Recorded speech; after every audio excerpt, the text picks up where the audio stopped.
एक बार विजयनगर के राज दरबार में एक यात्री राजा कृष्णदेव राय से मिलने के लिए आया। पहरेदारों ने राजा को उसके आने की सूचना दी। राजा ने यात्री को उनसे मिलने की आज्ञा दे दी। यात्री बहुत ही लंबा व पतला था। उसका सारा शरीर नीला था।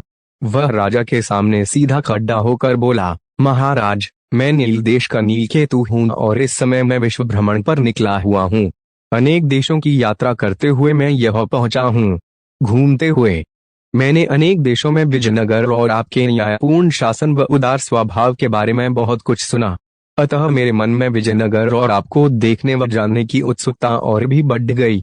इसीलिए मैं आपसे मिलने व विजयनगर साम्राज्य को देखने की अभिलाषा से यहाँ आया हूँ। राजा ने यात्री का स्वागत किया और उसे शाही अतिथि घोषित किया। राजा द्वारा मिले आदर व सत्कार से गदगद होकर यात्री बोला, महाराज, मैं उस स्थान के विषय में जानता हूँ जहाँ परियां रहती हैं। मैं आपके सामने अपनी जादुई शक्ति से उन्हें बुला सकता हूँ। यह सुनकर राजा बहुत उत्सुक हो गए और बोले, इसके लिए मुझे क्या करना होगा? नीलकेतु महाराज, इसके लिए आपको नगर के बाहर स्थित तालाब के किनारे मध्य रात्रि को अकेले आना होगा। तब मैं वहां परियों को नृत्य के लिए बुला सकता हूँ। नीलकेतु ने उत्तर दिया। राजा उसकी बात मान गए। उसी रात मध्य रात्रि में राजा अपने घोड़े पर सवार होकर तालाब की ओर चल दिए।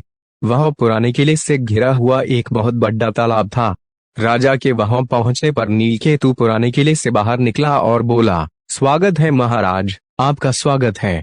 मैंने सारी व्यवस्था कर दी है और पहले से ही परियों को यहाँ बुला लिया है। वे सभी किले के अंदर हैं और शीघ्र ही आपके लिए नृत्य करेंगी। यह सुनकर राजा चकित हो गए। उन्होंने कहा था कि मेरी उपस्थिति में परियों को बुलाओगे? यदि महाराज की यही इच्छा है तो मैं फिर से कुछ परियों को बुला दूंगा। अब अंदर चला जाए, नीलकेतु बोला। राजा नीलकेतु के साथ जाने के लिए घोड़े से उतर गए। जैसे ही वह आगे बढ़े, उन्होंने ताली की आवाज सुनी। शीघ्र ही उन्हें विजयनगर की सेना ने नीलकेतु को भी पकड़कर बेड़ियों से बांध दिया।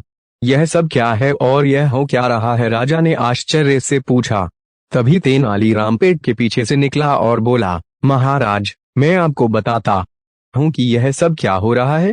यह नीलकेतु हमारे पड़ोसी देश का रक्षा मंत्री है। किले के अंदर कोई परियां नहीं है।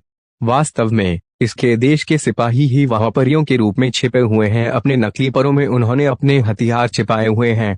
यह सब आपको घेर कर मारने की योजना है। तेनालीराम, एक बार फिर मेरे प्राणों की रक्षा के लिए तुम्हें धन्यवाद, परंतु यह बताओ कि तुम्हें यह सब पता कैसे चला? राजा बोले।